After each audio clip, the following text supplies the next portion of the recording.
So welcome back. Now we're going to take a look at the vision and having a vision for the relationship and having a vision for your life. And this is very important and very crucial because, as I mentioned before, there's a part of the brain that is called the reticular activating system. It's very small, but it's very goal orientated. So when you tell it something in particular, whether it's about relationships or something else, it's looking for that. Just like when you forget the name of someone and all of a sudden, 2 or 3 hours later, you remember it because you gave it a command. And when you have a vision, it works the same way. When you create a vision, you look for those things. Unconsciously, you're telling your brain, this is what I want to create in my life. This is what I want to look for. This is what I want to see in my partner, and this is what I want to create with my partner. So very important for both of you to have a vision, not only as individuals, but also as a couple. And the way I like to see it is that it overlaps. So, you have your vision. I know, I'm not the best at drawing. But you have your vision, your partner has their vision, and in the middle, you have each other's vision. And one, it's important to understand your partner's vision and understand your own vision, and then know what mutual vision you have as a couple, because that can be very powerful. You see, most people that are extremely successful, most people that are game changers in our society, that have, revolutionized, whether it's Einstein, whether it's Ford, whether it's anyone that has truly created impact in society, has done it because they had a partner next to them that truly did amazing things together with them. And that's because they had a mutual vision in the relationship to support each other, to help each other grow, and they had a mutual vision of what they wanted to create. You see, one person is a great creator, but when you have two people that are in sync, that's just unstoppable. What you can create with two individuals that are on the same platform, the same vision, it's amazing things that you can do together. And that's why, when we can look at a deeper level, why people are meant to be with each other at a soulmate or spiritual level, or even at a very deep level, because they can do things that cannot be done by an individual. Not only because you have the support, you have another person giving you another point of view in life, and that's really important when you have a relationship that you're able to honor, that somebody will challenge your point of view, because that will help you grow at the same time. And not to get defensive about it, but just to be able to be at that place where you honor each other. So creating that vision, how do you even do that? You might be wondering, okay, you're telling me all about vision, how great it is, and how powerful it is, but how do I do it? Well, I'm going to give you a simple formula that you're going to be able to utilize to be able to create that vision. First, I like to call it a 3P formula. I used to work with a good friend of mine, Michael Williams, and we used to do this workshop all the time about visioning, and we came up with the 3P formula and how to be able to develop that. But the first P, I'm going to give you, there's 3 P's to it. And it's getting messy, but we're good. The first P is to be positive. So what you create in your vision, I want it to be positive, because you don't want to expect negative things in your life, because those expectations will create reality. Your brain will look for ways to make that happen, whether positive or negative. So that's very important to remember. So I want it to be positive. And then I want it to be present. So when you write a vision, I want it to be as if it's happening now. And why do you want to do that? Because the way the brain works is that the unconscious and the reticular activating system works, is that when you say something as if it's happening, so for example, we have great communication, then your brain will find ways to create great communication. But when you say we don't argue anymore, you're still focusing on arguing, and the brain will look for ways to argue more, because that is the main emphasis that you told it. But when you focus on present, we, so you're saying positive, and then you're saying we currently have great communication. You're focusing on positive, and even though if you don't have great communication now, your brain says, well, it's not happening now, so I have to create it because they're saying it's happening.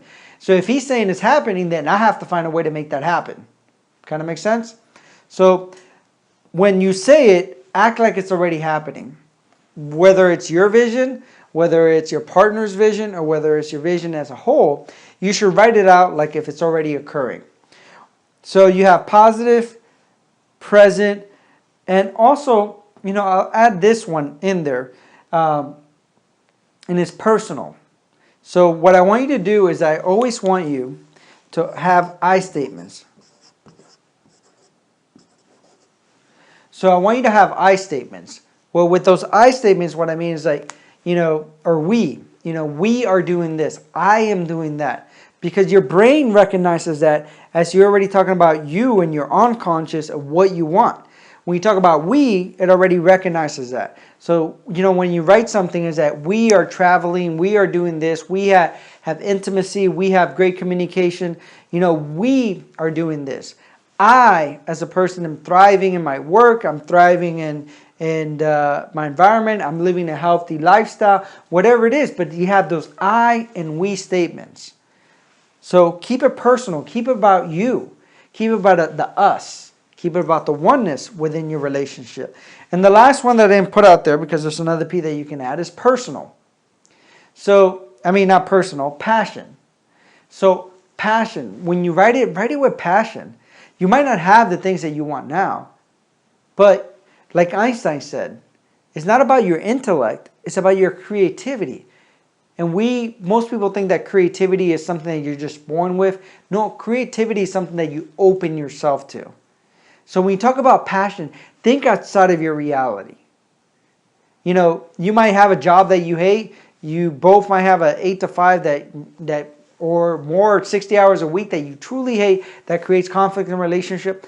Think about your relationship of having, a great living environment, great working environment, that supports both of you, that you both are in passion. You have the great communication within your relationship. You support each other. You work together and strive together to grow and develop. Regardless of what's happening now, talk about it with passion. If you can feel excited about it, and I talk about this with entrepreneurship, I talk about this with personal growth. If you don't feel excited about when you're writing your vision and what you have on a personal level, on a relationship level, then you're doing something wrong. You have to have passion in it. And if you feel excited just writing it, that makes you want to jump up and down and make you say, yes, this is what I want, then you're in the right path. Because again, the brain is your command center. You tell it what to do. It doesn't control you, you control it. So by experiencing your passion and by expressing it with that positiveness, that present, that personal, and putting that special ingredient of just excitement, what you'll find is that you'll be able to create anything you want to create.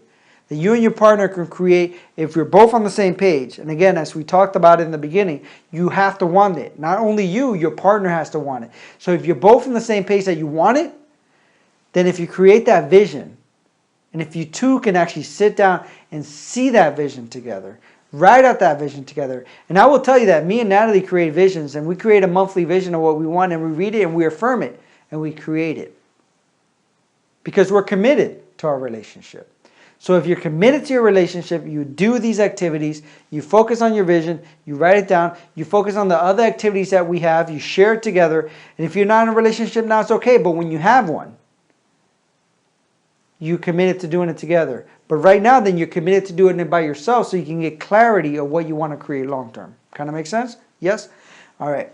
So take that time. I want you to write your vision out. So again, it's going to be a paragraph, so it doesn't have to be, each sentence has to be one of these.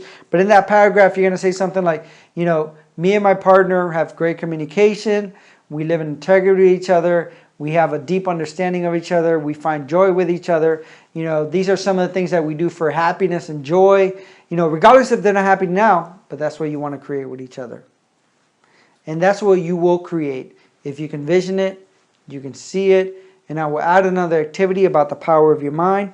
Do the activity and then also focus on the visioning, and you'll see how exciting it is and how you can live a life that's fully in integrity with you and full of joy and happiness. Thank you, and I will see you in the next video.